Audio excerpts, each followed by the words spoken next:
Salve a tutti, io sono il maestro Enrico Randi e oggi in questo video andremo a parlare di una cosa molto importante nel Tai Chi, che spesso però è sottovalutata, non gli date l'importanza che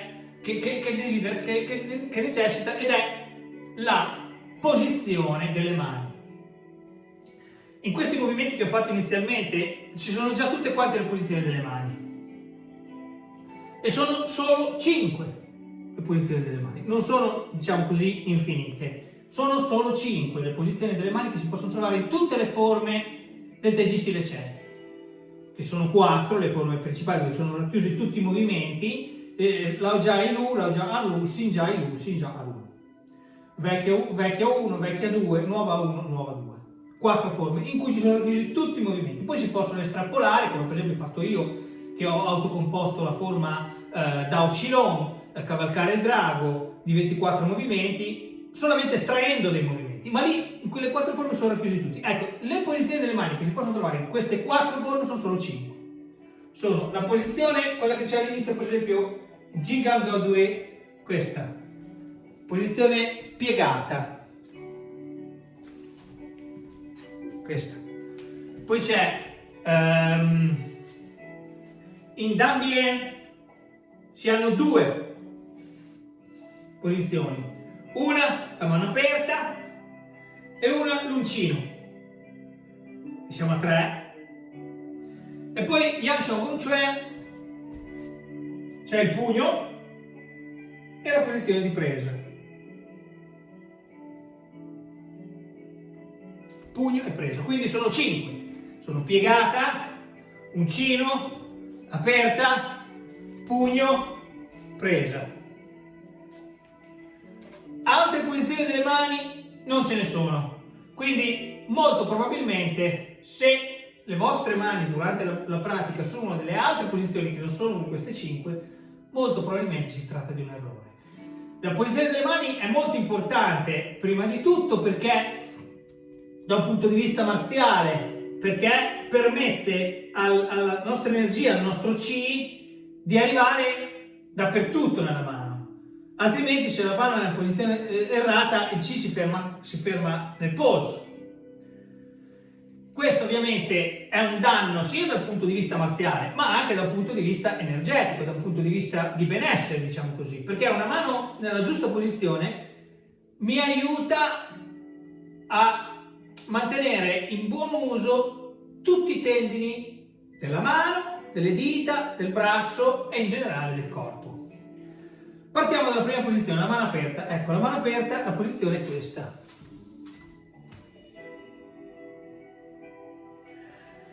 Questa posizione non devo utilizzare forza per tenere chiuso, non devo utilizzare forza per tenere aperto. Il pollice guarda leggermente il dito mignolo, l'indice guarda l'anulare e il dito medio è il leader che comanda. Tutte le rotazioni delle mani utilizzano questo dito medio come pivot della rotazione. Questa posizione a sua volta ha una sottoposizione, ha 2 sottoposizioni, diciamo così, una Yang e una Yin, cioè la Yang e la Yin. Yang e Yin. Ma la posizione delle mani è molto semplice: Yang e Yin. Yang e Yin. Cioè, per esempio, quando faccio Dan Bien, faccio così, qui è Yin la mano, qui diventa Yang. Se io faccio Dan Bien in questo modo, o così, il mio Qi non arriva nella mano e i miei tendini non si stirano, cioè sento proprio, quando vado di là sento questo, poi il calore che mi esce fuori dalla punta delle dita. Ecco, questo è dovuto alla posizione della mano aperta. L'altra posizione è la mano piegata, che è presente pochissimo in realtà, che è questo tipo di posizione qui. Ok, qui sarebbe come un colpo può essere un colpo con l'esterno del polso, oppure anche una presa, una specie di presa.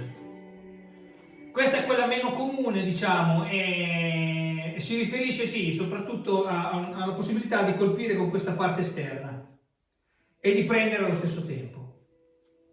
Poi c'è la posizione di presa che è simbolizzata da questa posizione qua, così, quando sto con le mani così. Questa, tutte le volte che in una forma vedete questo, vuol dire, sta a simboleggiare che io sto prendendo, no? Quindi quando faccio quello nei movimenti che vi ho fatto vedere, cioè io sono cioè qui prendo e poi tiro, con questa mano tiro e con questo colpisco. Posizione di presa. Anche quando faccio l'inizio, no? Questo,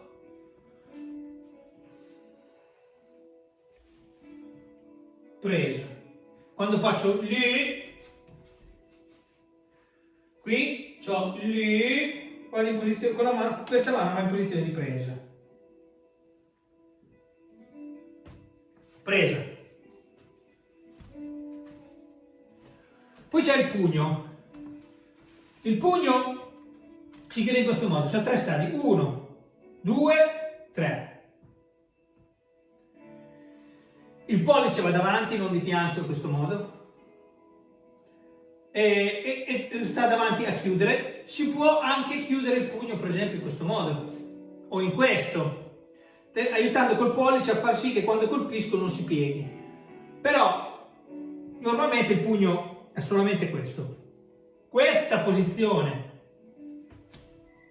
di colpire in questo modo, o anche questa posizione col pollice che frena in tutti e due i casi, chiudo queste due dita qui e il pollice aiuta a non andare dentro, perché sennò quando colpisco questo mi rientra e aiuta a non chiudere. È una posizione che diciamo bisogna condizionarsi le mani per poterla usare, se no ti spacchi un dito. Quindi è una posizione, diciamo, che si può utilizzare solo per coloro che hanno un forte condizionamento delle dita, delle mani, che hanno le dita dure, calcificate, che si fa fatica a piegare ma non si spezzano. Quindi pugno normale così. Quando faccio il pugno devo mantenere questa parte dritta, se faccio così quando colpisco mi spacco un polso, questo è uguale. Quindi questa parte dritta, leggermente piegata verso il basso, in maniera che vado a colpire con le nocche. Se io sto con la mano dritta, colpisco con questa parte delle dita. Se invece sto con la mano leggermente piegata verso il basso, colpisco con le nocche. Pugno. Quindi e poi dopo c'è l'uncino. Quindi l'uncino è una posizione questo. Qui c'è un tondo, le dita toccano il pollice e qui c'è un tondo. In altre arti marziali, per esempio, la posizione uncino è così. Invece no, nel Tai Chi stile Chen la posizione uncino è questa. Questa c'è con il polso piegato verso il basso. Perché anche qui sento il tendine superiore del braccio che arriva al dito medio, passa dal di sopra e arriva al dito medio. Ok? Quindi, ricapitolando, c'è mano aperta, sia Yang che Yin, pugno, mano piegata, poco comune,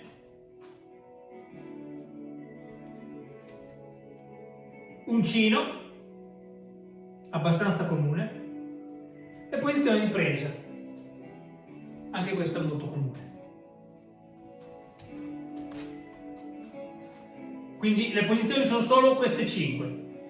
Qualsiasi altra posizione è probabilmente un errore. Quello che vedo spesso è molta gente che dà diciamo, la forza, invece che metterla nel dito medio, la mette nel dito indice. Ecco, questo modo ho 2 dita come minimo, se non 3, che non partecipano. Invece tutte le dita devono partecipare. Vi ringrazio per l'ascolto. Non dimenticate di cliccare mi piace ed iscrivervi al sito, al canale YouTube dell'associazione, l'associazione Dao De Jing. Chi volesse maggiori informazioni su di me, sulla mia associazione o sui corsi che faccio in presenza a Imola, può visitare il sito www.associazionedaodejing.it. Grazie.